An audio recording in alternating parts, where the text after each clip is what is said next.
Hi, இன்றைக்கி நம்ம 10th மேக்ஸில் 7th சாப்டர் இருக்கிற ஃபஸ்ட் எக்ஸசைஸ் இருக்கிற 10th பார்க்க போகிறோம்.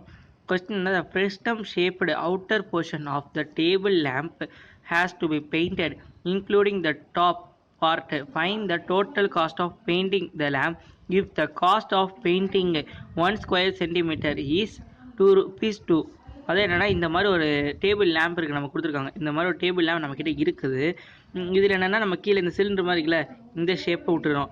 இந்த மேலே இதை மட்டும் நம்ம பெயிண்ட் பண்ண போகிறோம். நமக்கு பிடிச்ச பெயிண்டில் ரெட்டோ க்ரீனோ பிளாக்கோ அது உங்களுக்கு இஷ்டம். இப்போ வந்து இதை பெயிண்ட் பண்ண போகிறோம். இந்த பெயிண்ட் பண்ணுறதுக்கு என்ன பண்ண சொல்கிறாங்கன்னா, கீழே ஒரு பெரிய ஹோல் மாதிரி இருக்கும். டேபிள் லேம்ப்னா எல்லாருக்கும் தெரியும்ல, கீழே இங்கே ஒரு பெரிய ஹோல் மாதிரி அதுக்குள்ளே பல்ப் பண்ணுற மாதிரி இருக்கும். அதை பெயிண்ட் பண்ண முடியாது. அப்போ என்னென்னா, மேலே இங்கே ஒரு சர்க்கிள் மாதிரி இருக்கும். அதையும் இந்த இது இருக்கா, இந்த சைடை ஃபுல்லாத்தையும் பெயிண்ட் பண்ண போகிறாங்க. பெயிண்ட் பண்ணால் மொத்தம் எவ்வளோ செலவாகும், எப்பவுமே என்ன ஒரு பொருள்னா காசு ஆகும்ல, அந்த மாதிரி இதுக்கு எவ்வளோ காசு ஆகும்னு சொல்லி நம்ம கால்குலேட் பண்ணி வச்சுருக்கோம். ஒரு ஸ்கொயர் சென்டிமீட்டருக்கு 2 rupees. அப்போது இது மொத்தத்தையும் பெயிண்ட் பண்ணி முடிக்க, இதையும் மேலே ஒரு சர்க்கிள் மாதிரி இருக்குல்ல, அவங்களே கொடுத்தாங்க இன்க்ளூடிங் இந்த டாப் பார்ட்னா இப்படி சர்க்கிளாக இருக்கும். அதே ரெண்டு பெயிண்ட் பண்ண போகிறாங்க. அதுக்கு எவ்வளோ செலவாகும் நம்ம கண்டுபிடிக்க போகிறோம். இப்போ இது எப்படி போடலாம்னா, டிஎஸ்ஏயில் 2 ஸ்டெப்பில் போகலாம். டிஎஸ்ஏ மைனஸ் பைஆர் ஸ்கொயர், பெரிய பைஆர் ஸ்கொயரு, இல்லைனா சிஎஸ்ஏ ப்ளஸ் சின்ன பைஆர் ஸ்கொயரு. இப்போ நான் இதில் என்ன யூஸ் பண்ண போகிறேன்னா, சிஎஸ்ஏ இருக்குல்ல, சிஎஸ்ஏ ஃபார்முலா யூஸ் பண்ணி அதில் பைஆர் ஸ்கொயர் ப்ளஸ் பண்ண போகிறேன். சரி, இங்கே கேட்கலாம், ஏன் நீங்கள் பைஆர் ஸ்கொயர் மைனஸ் பண்ணுறீங்க? டிஎஸ்ஏனா என்ன, இந்த சர்க்கிள் கூட சேர்ந்துடும், இந்த சர்க்கிள் கூட சேர்ந்துடும், இங்கே மேலே சிஎஸ்ஏயும் சேர்ந்துடும். அப்போ தான் டிஎஸ்ஏ கிடைக்கும். அதனால் நம்ம இதை மைனஸ் பண்ணணும். அதனால் போடலாம். உங்களுக்கு இது ரெண்டில் எது உங்களுக்கு ஈஸியாக இருக்கோ அது போடுங்க. நான் இப்போ இந்த ரெண்டாவதில் போட போகிறேன். இப்போ நம்ம சம் ஆரம்பிக்கலாம். இப்போது டோட்டல் ஏரியா ஆஃப் பெயிண்டிங் இதுதான் நம்ம இப்போ கண்டுபிடிக்க போகிறோம். அதுக்காக நம்ம ஏரியா இது 2 rupees கூட மல்டிபிள் பண்ணிக்கலாம். இப்போ என்னது, சிஎஸ்ஏ ஆஃப் ஃப்ரஸ்டம் ப்ளஸ் என்னது பை ஆர் ஸ்கொயரா. இப்போ சிஎஸ்ஏ ஆஃப் ஃப்ரஸ்டம் முன்னாடியே ஃபார்முலா எழுதியிருப்பேன், அதை வச்சு எழுதலாம். Pi r plus r into l plus pi r square. இப்போ இது என்னது, பைக் வேல்யூ என்ன, 1.14. ஆருக்கு என்ன வேல்யூ, பெரியாருக்கு அந்த பிக்சரே நமக்கு தெரியுமே. பெரியார் இந்த கீழே இருக்கலாம், இதுதான் பெரியார். மேலே இருக்கிறது என்னதுன்னா சின்ன ஆறு. பெரியாருக்கு எவ்வளோ வந்திருக்கு, 12. சின்ன ஆருக்கு 6 சென்டிமீட்டர் கொடுத்துருக்காங்க. அப்போ நம்ம இதை ஃபஸ்ட்டு எழுதிக்கலாம். பெரியாருக்கு எவ்வளோ, 12. சின்ன ஆருக்கு 6. எல்லோட வேல்யூ தெரியுமா, தெரியாது. ப்ளஸ் இங்கே என்னது, இந்த பைக் என்னது 3.14 இன்ட்டு ஆர் சின்ன ஆர் என்னது 6 ஸ்கொயர் இஸ் ஈக்குவல் டு.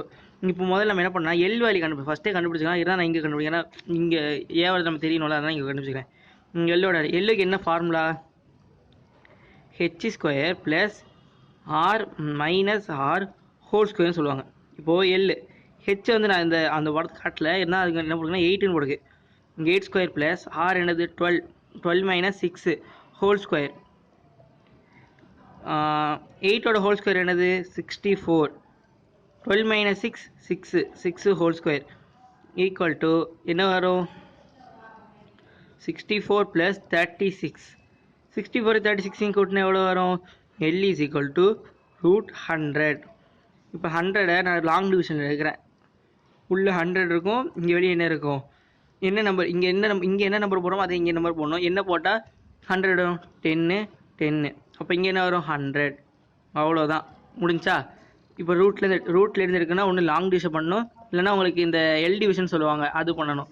சரி, இப்போ நம்ம இது முடிச்சிட்டோம். அப்போ என்ன பண்ணுறோம், இந்த எல்லை கொண்டு போய் இங்கே சப்ஸ்டியூட் பண்ண போகிறேன்.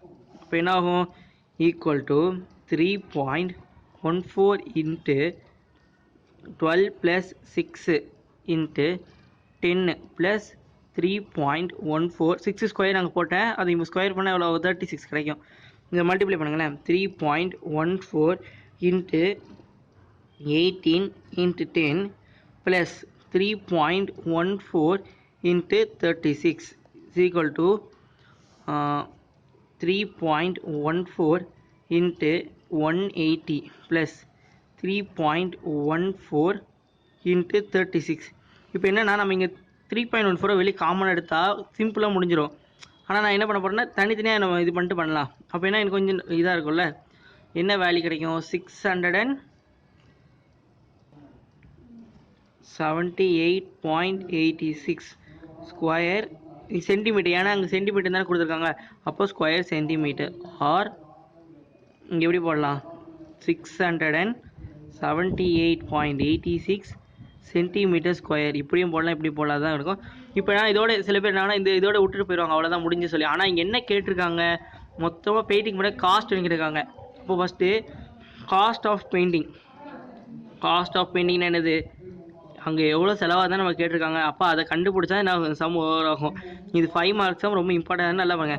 காஸ்ட் ஆஃப் பெயிண்டிங் என்ன, area into area multiply by எவ்வளோ அவங்க காஸ்ட் ஹவுஸ் இருக்காங்க ஒரு ஸ்கொயர் சென்டிமீட்டருக்கு ₹2.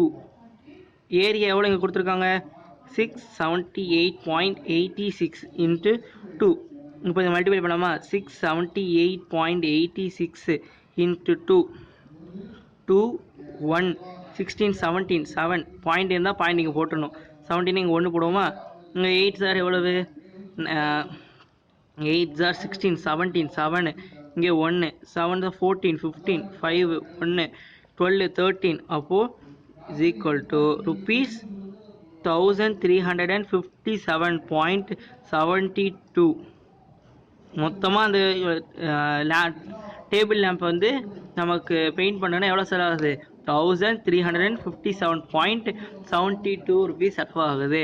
இங்கே இது அவ்வளோதான். இந்த சம் இதோடு போட்டிங்கன்னா முடிஞ்சு. இது ரொம்ப இம்பார்ட்டன்ட் சம், நிறைய வாட்டி கேட்டிருக்காங்க, நல்லா பார்த்துக்கோங்க. வேறு ஏதாவது டவுட் இருந்தால் கமெண்ட் பண்ணுங்கள். அவ்வளோதான் சம். தேங்க்யூ.